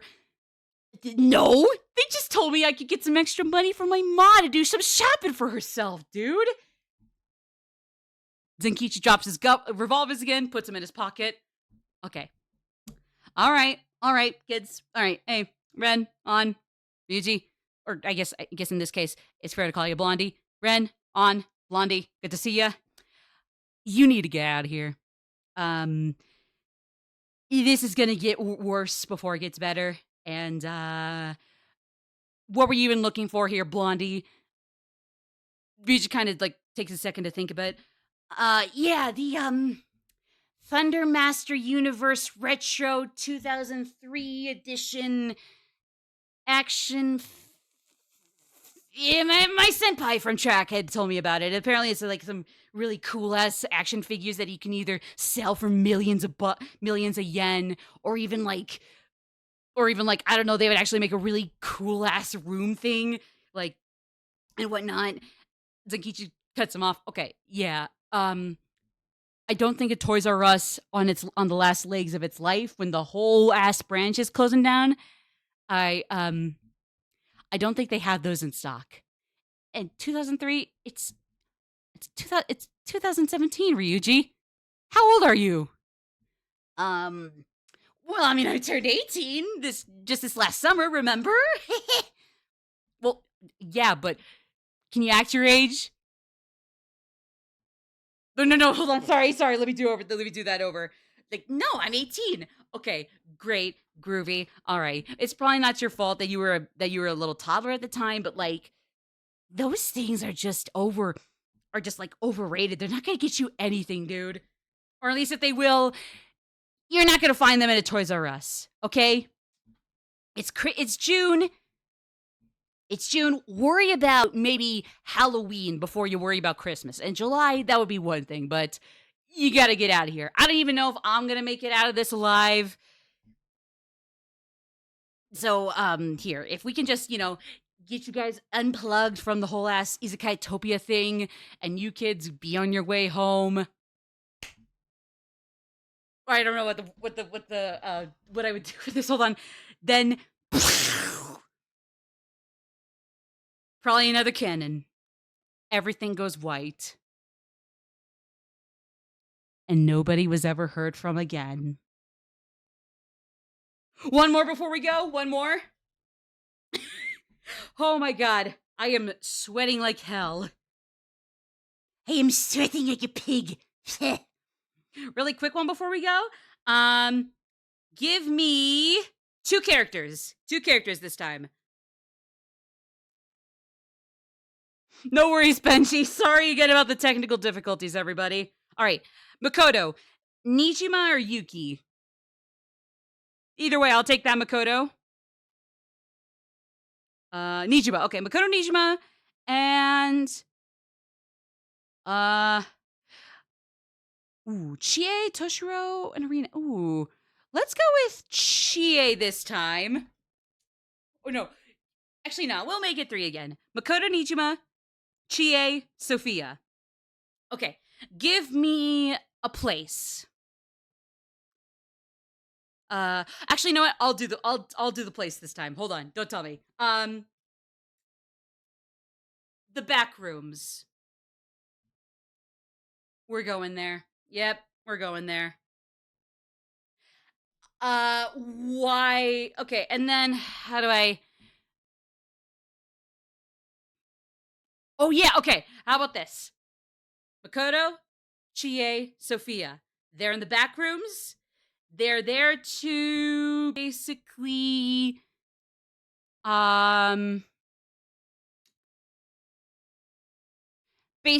fulfill a bet by Kanji that they can't stay in the back rooms for 24 hours without somebody getting X'd off.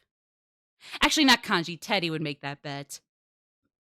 And Chie dragged Makoto and Sophia all into this, so they got 24 hours to prove Teddy wrong that they can stay in the back rooms for 24 hours and survive. They're in the Matrix. What part of Mementos or the Midnight Channel are we in? Neither. Okay, let's go. So, hour 1. Makoto, Chie, and Sophia. They stand in the back rooms. The first little bit of the back rooms. The first square area of the back rooms. Then they kind of huddle together in a little, 3-person circle.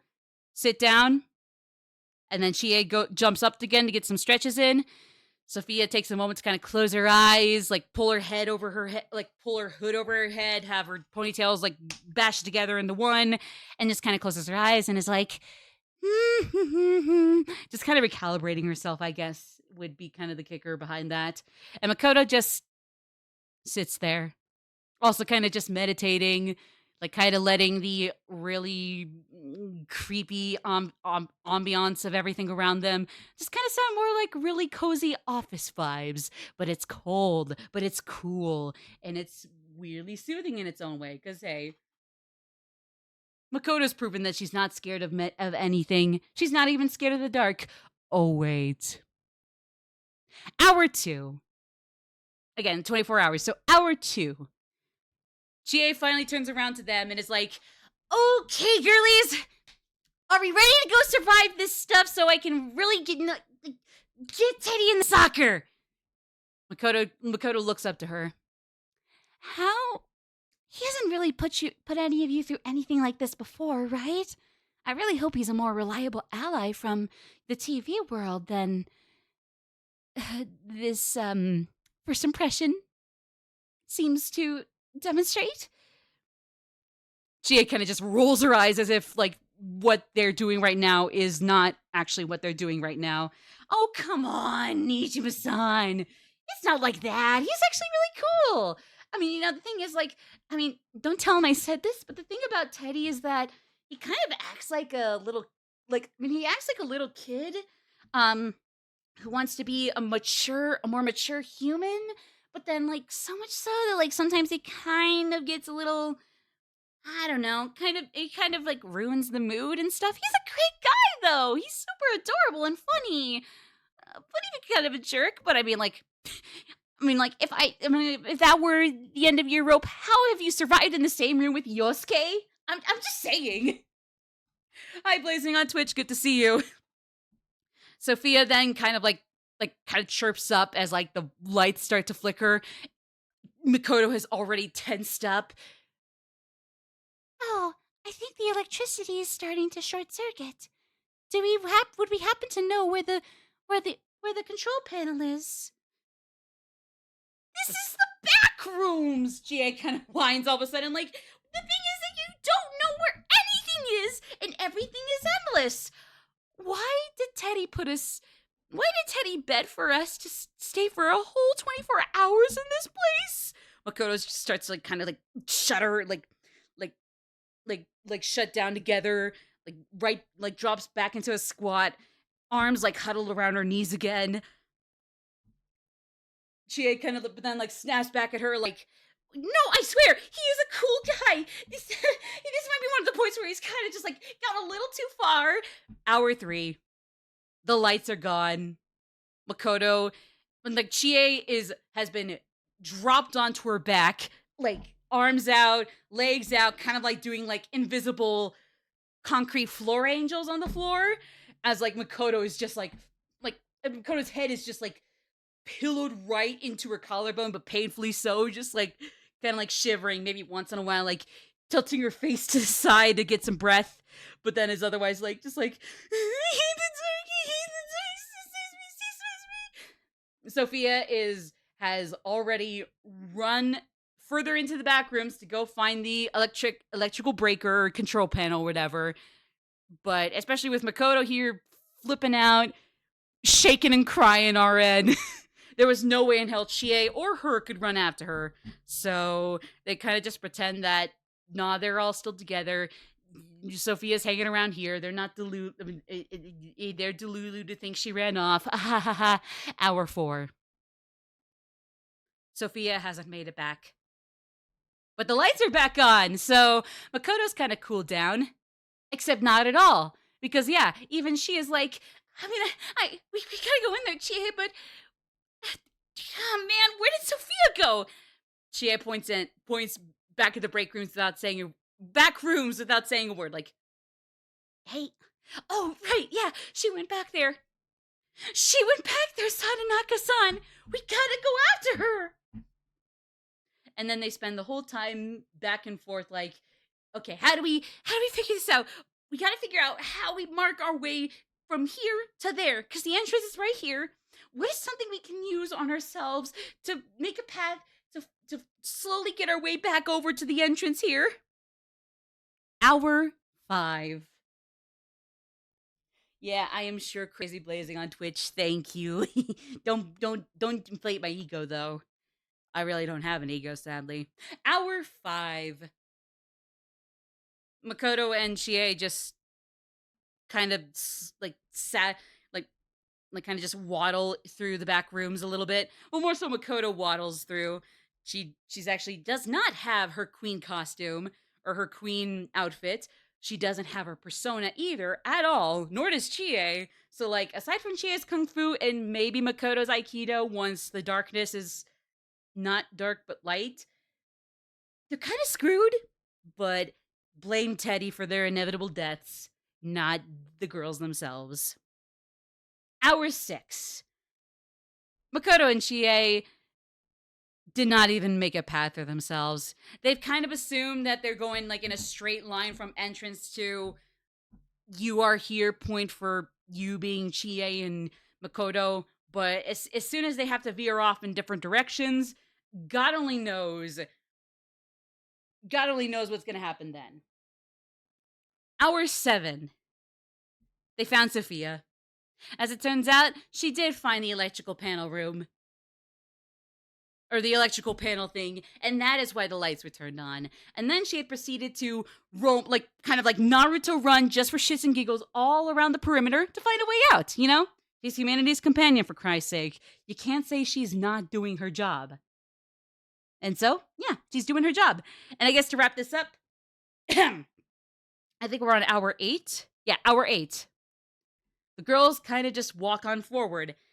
And then the lights go out again. And the floor gives way. The sound goes. They can't feel, none of them can feel anything, not even each other. The droning, whining ambiance vanished, fizzled into nothing. Hour 9. Makoto's eyes snap open. She jolts up awake. Looks to her left. There's Chie snoring really loudly, like she's just gonna be waking up from a girl's sleepover any second. To her right, Sophia's dress, her boots, but the real Sophia, well, a hologram that still has her dress and boots, but is otherwise just like is like a very bluish, techie, fecky, fizzly hologram, just kind of meandering about, waddles on around. Like Makoto's just like, Sophia, hello, but she doesn't pay attention. She doesn't seem to notice Makoto. She phases right through Makoto, and Chie conked out really, really bad. Just snoring, sprawled out. Shoo! Actually, no, Chie might be more of a me kind of person. Makoto looks straight ahead from where she had sat up. There is a lone fireplace and a lone chair. The chair's back is turned away to them until it slowly, as if on a rotating plate of the floor, swivels slowly to face them. The figure smiles. You only survived 8 hours of the back rooms! I win the bet! By this point, Chie had stopped snoring. She had heard that. She had heard that. She jolts up. Okay, Makoto, remember what I said about Teddy being cool? I'm gonna have to take that back right now. What does he even do to Sophia? Pointing to the hologram, just like hanging around, prancing about, not ignoring them. Teddy just kind of looks at her like, oh yeah, well, I mean, well, what if I told you that the Sophia who went in with you guys was not the real Sophia? The girls, like, completely, the mouths are dropped, eyes wide. Makoto feels her heart stop. Oh yeah, so she had just gone shopping with Narukami and with Sensei and Joker Sensei. and so it was like, oh well, but you guys were in no way gonna survive 24 hours without somebody like her. So I mean, I just I chatted up with Futaba, who's really good at the computer things, and one thing led to another, and she was able to get me a perfect replica of Sophia. And you girls, as beautiful as you are, couldn't even survive 9 hours with the fake Sophia-chan. And Teddy was never heard from again. The end. Time to kick a bear. Yes, fucking please. All right, that's about all the time I think I got for this, so yeah. Whew, another peak. It's peak. We go to GameStop for GTA 6 and recalling some Funko Pops. We barge into an Isekai World's war between Toys R Us and Buc-ee's just to apparently be shot, but it's not clear if we survived or died. And we don't even survive 8 hours in the back rooms without Teddy being a little cunt. Overall, moral of the story: don't put characters in one media in another media without making sure that they would survive that media. It's not their fault that the world they live in functions on different rules from others. Like, just because Joker could survive the Mementos deaths or Narukami can take care of Izanami no Okami does not mean either of them could survive Five Nights at Freddy's or The Simpsons. God forbid they both had to go through the whole Simpsons rigmarole, like steamed hands routine, like being like Seymour's mother in on the top floor when the house is on fire. No, mother, it's just the mother, Aurora Borealis. Objective: survive. And then they have to abandon his mom as they just yoink themselves out of Aurora Borealis. But yeah, I mean, I guess we have to learn something from this, so there is that. So yeah, Aurora Borealis. I can't say it. But yeah, so as long as we still got time to transition to any other panels after this, I think that is that for me. Please be sure to head over to the I believe it's the networking panel with a networking panel, I think. Is it the networking panel? What's going on right now? Is it the whatever? Or if you're here from Twitch, hey, thanks for being around. I'll be back here for my last panel tomorrow at about 2 p.m. MST or 4 p.m. EST. And this time we'll have a pretty easy concept. Literally just chat and chill about what we love about the series. Maybe there's some different things we all love compared to others, but all the same, just a really fun little time to geek out. So yeah, but I'll see you guys when we actually do that tomorrow on the last day of PersonaCon. So make the best of this, of the rest of tonight and tomorrow. Until then, folks, take care. Bye-bye! Goodbye! Goodbye.